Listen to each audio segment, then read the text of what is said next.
नमस्कार, स्वागत है आपका अपनी डिजिटल प्लेटफॉर्म पे। तो कंप्यूटर क्लास को हम कंटिन्यू कर रहे हैं। सो बिफोर कंटिन्यू मैं आपको कंफर्म करना चाहूंगा जो क्लास आपके लिए रहेगी कंप्यूटर की, ये इक्वली इंपॉर्टेंट रहेगी जितने भी स्टेट एग्जाम्स होते हैं, चाहे वो हरियाणा पुलिस का एग्जाम हो, चाहे वो हरियाणा सीईटी का एग्जाम हो, दिल्ली पुलिस का एग्जाम हो, पंजाब पुलिस का एग्जाम हो, या फिर कोई भी स्टेट एग्जाम्स क्यों ना हो, सबके लिए क्लास आपकी इंपॉर्टेंट रहने वाली है।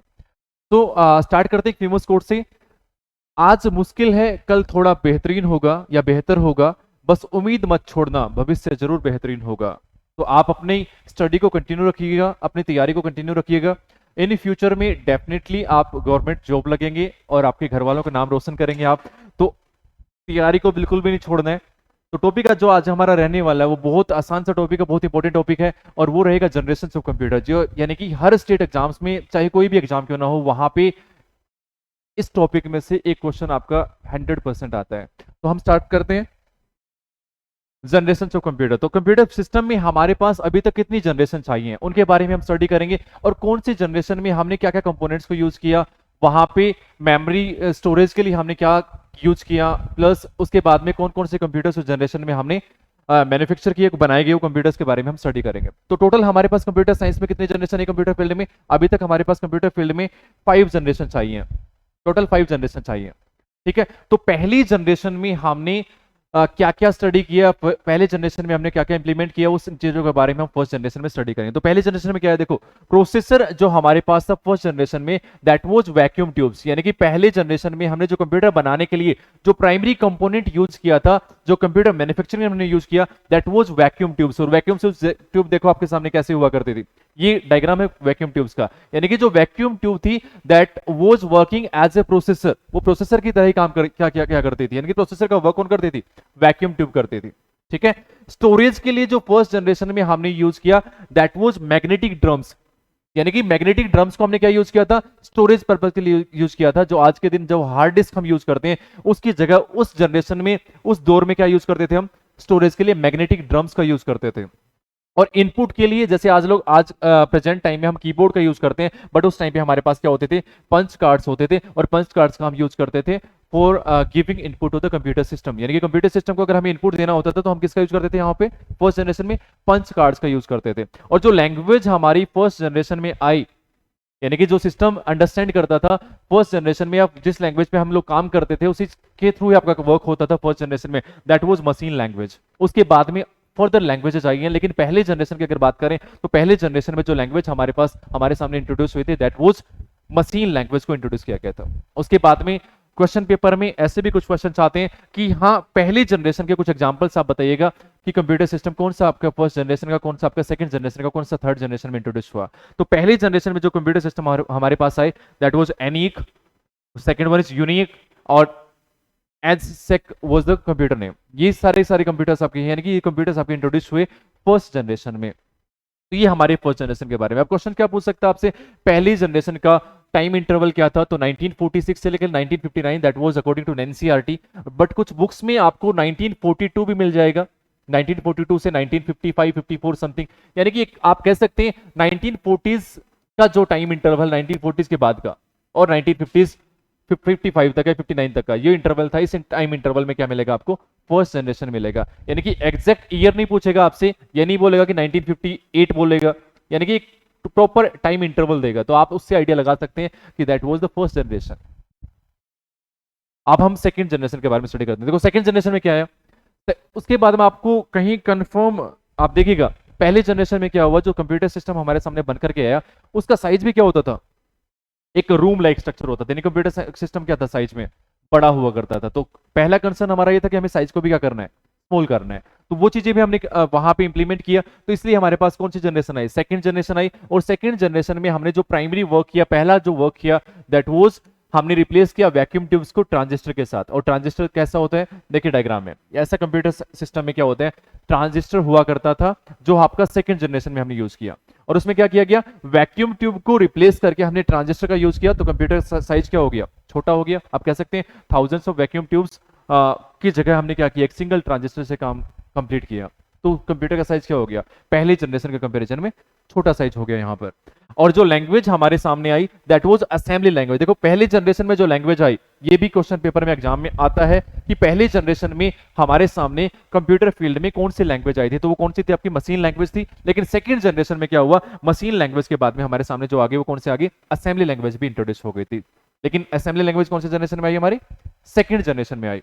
और जो स्टोरेज के लिए हमने यूज किया दैट इज मैग्नेटिक कोर, और पहली जनरेशन में क्या था, मैग्नेटिक ड्रम का हमने यूज किया था। तो यहाँ पे क्या आ गया हमारे सामने, मैग्नेटिक कोर का इंट्रोड्यूस हो गया सेकंड जनरेशन में। और जो कंप्यूटर्स हमारे सेकंड जनरेशन में आए वो कौन कौन से जनरेशन, कौन कौन से आए, IBM 1401, IBM 7090 एंड यूनिक 1107। ये जो कंप्यूटर्स हैं ये आपके सेकंड जनरेशन के एग्जांपल्स हैं। यानी कि सेकंड जनरेशन में क्वेश्चन पेपर में क्या क्या बन सकता है, एक तो आपका टाइम इंटरवल क्या रहेगा, यानी कि सेकंड जनरेशन का जो टाइम इंटरवल था दैट वाज 1959 टू 1965, ये टाइम इंटरवल था आपके सेकंड जनरेशन का। आप कह सकते हैं 1960 से लेके 1950s वाली से ऊपर वाली सीरीज प्लस 1960s वाली सीरीज जो रहेगी वो आपकी सेकंड जनरेशन के लिए, ये टाइम इंटरवल आपका सेकंड जनरेशन का रहेगा। और यहाँ पे जो हमारा प्राइमरी कंपोनेंट था जो कंप्यूटर बनाने के लिए हमने यूज किया दैट वाज ट्रांजिस्टर, हमने ट्रांजिस्टर का ही यूज किया सेकंड जनरेशन में। ठीक है, तो पहले जनरेशन के कंपैरिजन में हमारे पास यहाँ पे साइज का इशू भी क्या हो गया, सोल्व हो गया। और पहले जनरेशन में देखो सिस्टम के स्पीड का भी इशू था, स्पीड क्या था, वो स्लो था। यानी कि सिंपल सा कैलकुलेशन अगर आपको करना है 4 + 4 that will be equal to 8, इस सिस्टम को 4 + 4 इक्वल टू 8 करने में कम से कम 1 से 2 घंटे या 3 घंटे के आसपास जो टाइम इंटरवल था, इतना टाइम लग जाता था फर्स्ट जनरेशन में। लेकिन that was first time, first technology हमारे सामने आई, पहले जनरेशन हमारे सामने आया। उसके बाद में तो हमने कंप्यूटर सिस्टम में फर्दर बहुत ज्यादा इन्वेंशन आते रहे, और उसके बाद में क्या हुआ, फर्स्ट जनरेशन आई, फिर सेकंड जनरेशन आई, फिर थर्ड जनरेशन आई, तभी तो हमने इसको आगे फर्दर कंटिन्यू किया ताकि जो डिसएडवांटेजेस जो हमारी फर्स्ट जनरेशन की है उसको हम सेकंड जनरेशन में कुछ हद तक रिमूव करें। और फाइनली क्या हुआ, हमारे पास प्रेजेंटली फिफ्थ जनरेशन चल रही है, यानी कि ये हमारे कुछ इन्वेंशन होते गए। फिर थर्ड जनरेशन में देखो, थर्ड जनरेशन में क्या हुआ, सबसे पहले टाइम इंटरवल क्या था थर्ड जनरेशन का, दैट वाज 1965 टू 1971। कुछ बुक्स में आपको 1975 मिल जाएगा, यानी कि अकॉर्डिंग टू आपको इसके अकॉर्डिंग चलना है भाई, 1965 से 1971 या 75, एक टाइम इंटरवल को देख करके आप आइडिया लगा सकते हैं कि that was the third generation. यहाँ पे जो प्राइमरी कंपोनेंट हमने यूज किया that was integrated circuit. Integrated circuit देखो ऐसी होती है, यानी कि ट्रांजिस्टर को हमने रिप्लेस कर दिया थर्ड जनरेशन में किससे, इंटीग्रेटेड सर्किट से कर दिया। और इंटीग्रेटेड सर्किट का हमने यूज किया for the manufacturing of third generation computers. Third generation के कंप्यूटर्स को हमने बनाया with the help of integrated circuit. और इंटीग्रेटेड सर्किट को किसने किसने डेवलप किया था, that was JS Kilby. JS Kilby ने किसको बनाया भाई, किसको बनाया था, इंटीग्रेटेड सर्किट को बनाया था, यानी कि इन्वेंटेड बाय जेएस किल्बी। ये भी क्वेश्चन पेपर में पूछ सकता है कि भाई आईसी का आविष्कारक कौन है, आईसी को इन्वेंट किसने किया, तो किसने किया, जेएस किल्बी ने किया। और ये आईसी कैसी होती है, तो आईसी का डायग्राम आप देख सकते हैं, इस तरीके की आईसी होती है जहां पे क्या किया हमने, आप कह सकते हैं थाउजेंड्स ऑफ ट्रांजिस्टर या 5000 ऑफ ट्रांजिस्टर को हमने रिप्लेस किया एक सिंगल आईसी चिप से। तो कंप्यूटर का साइज दोबारा से क्या हो गया, और छोटा हो गया। यानी कि आज के जो सिस्टम आपके सामने आ रखे हैं, तो पहले तो रूम लाइक स्ट्रक्चर हुआ करता था, और आज आपके सामने कंप्यूटर्स क्या होते हैं, बिल्कुल छोटे छोटे कंप्यूटर्स, माइक्रो कंप्यूटर्स आपके सामने हैं। यानी कि उनको आप एक प्लेस से दूसरे प्लेस पे इजीली ले जा सकते हैं, चाहे आपका लैपटॉप हो चाहे टैब हो, जो भी जितने भी आपके फर्दर टेक्नोलॉजी जैसे इन्हांस हुई है उसके अकॉर्डिंग क्या हुआ है, सिस्टम आपके साइज का इशू भी वहां पे सोल्व हुआ है। स्पीड बहुत अच्छी कंप्यूटर सिस्टम में आजकल आती है, पहले जनरेशन में ऐसी स्पीड नहीं हुआ करती थी। तो ये सब चीजें आपकी चेंज हुई हैं। प्रोग्रामिंग लैंग्वेज जो इंट्रोड्यूस हुई, यानी कि पहले जनरेशन में हमारे सामने मशीन लैंग्वेज आई, उसके बाद में सेकंड जनरेशन में कौन सी लैंग्वेज आई, असेंबली लैंग्वेज आई थी। और थर्ड जनरेशन में जो लैंग्वेज हमारे सामने आई that is FORTRAN, COBOL, BASIC और पास्कल, ये लैंग्वेज हमारी इंट्रोड्यूस हो गई। फोर्ट्रैन की फुल फॉर्म कई बार पूछ लेता है, तो क्या होता है, फॉर्मूला ट्रांसलेशन, यानी कि इसको हम क्या बोलते हैं, इसकी फुल फॉर्म क्या होती है, फॉर्मूला ट्रांसलेशन, ये लैंग्वेज है कंप्यूटर फील्ड में। उसके बाद में कोबोल क्या होती है, कॉमन बिजनेस ओरिएंटेड लैंग्वेज, इसकी फुल फॉर्म क्या होती है, कॉमन बिजनेस ओरिएंटेड लैंग्वेज। और बेसिक क्या होते हैं, बेसिक की फुल फॉर्म होती है beginner all purpose symbolic instruction code. ठीक है, beginner all purpose symbolic instruction code आप राइट कर सकते हैं, इसकी ये फुल फॉर्म होती है। और पास्कल भी एक लैंग्वेज हमारे सामने। तो थर्ड जनरेशन के कंप्यूटर्स थे, वो कौन कौन से कंप्यूटर्स थे, कितने कंप्यूटर्स हमारे इंट्रोड्यूस हुए, तो आप देख सकते हैं PDP 8, PDP 11, IBM 360, IBM 370, all are the example of third generation computers.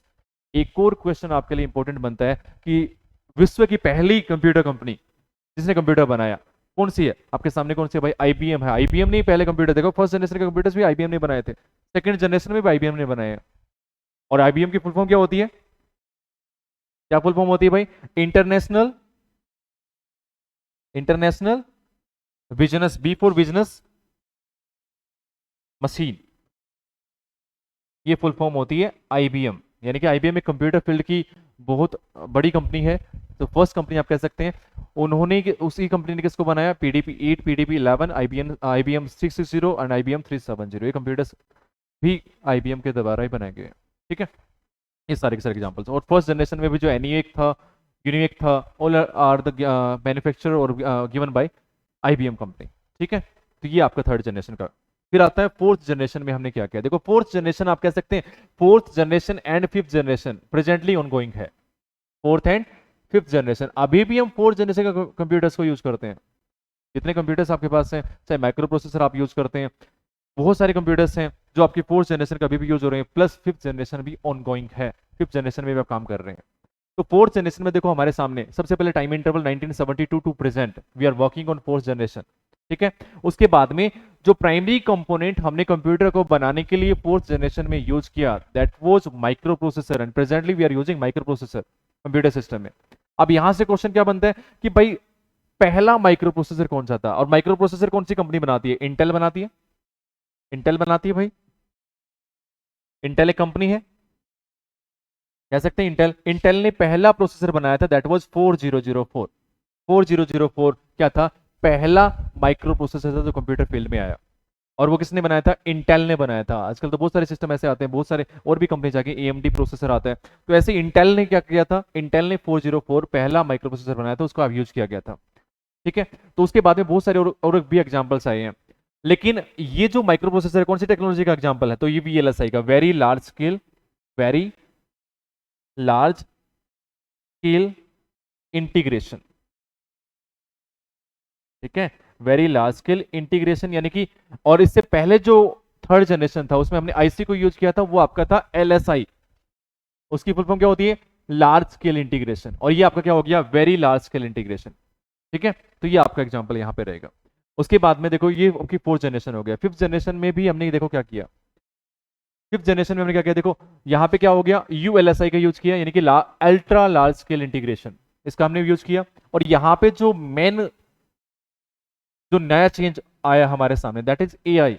यानी कि हम ऐसे सिस्टम बनाने चाह रहे हैं आपके पास जो आर्टिफिशियल इंटेलिजेंस को सपोर्ट करते हो। यानी कि एआई का एग्जांपल हमारे यहाँ पर रहेगा, आर्टिफिशियल इंटेलिजेंस के सिस्टम रहेंगे, एक्सपर्ट सिस्टम रहेंगे, नॉलेज बेस्ड सिस्टम रहेंगे, ये सारे के सारे के एग्जांपल रहेंगे, फिफ्थ जनरेशन के रहेंगे। स्टिल वी आर वर्किंग, कुछ हमारे सामने आ चुके हैं, कुछ हमें इन फ्यूचर में और भी सिस्टम आपके सामने आएंगे, जैसे आपका एलेक्सा है, ठीक है, गूगल असिस्ट है, all are the example of fifth generation. यानी कि वहां पे आपको सिस्टम क्या मिलने वाले हैं, यानी कि आप कह सकते हैं आप इन फ्यूचर में आपको ना कीबोर्ड से टाइप करने की जरूरत भी नहीं है, ऐसे सिस्टम आपके सामने आ जाएंगे। तो अभी भी हम फोर्थ जनरेशन पे काम कर रहे हैं, फोर्थ जनरेशन पे वर्क कर रहे हैं, लेकिन फिफ्थ जनरेशन स्टिल ऑनगोइंग है, पैरेलल में चल रही है। तो फ्यूचर में ऐसे सिस्टम आपके सामने आ जाएंगे जो ऑटोमेटिकली वर्क करेंगे, नॉलेज बेस्ड सिस्टम पे काम करेंगे, इवन एक्सपर्ट सिस्टम बन जाएंगे, और आर्टिफिशियल इंटेलिजेंस पे हम प्रेजेंटली काम कर रहे हैं। यानी कि रोबोटिक्स भी आपके फिफ्थ जनरेशन का एग्जाम्पल है, रोबोट बनकर के आ चुके हैं। यानी कि ऐसी मशीन बन चुकी है जो इंसान के काम को आसान कर रही है।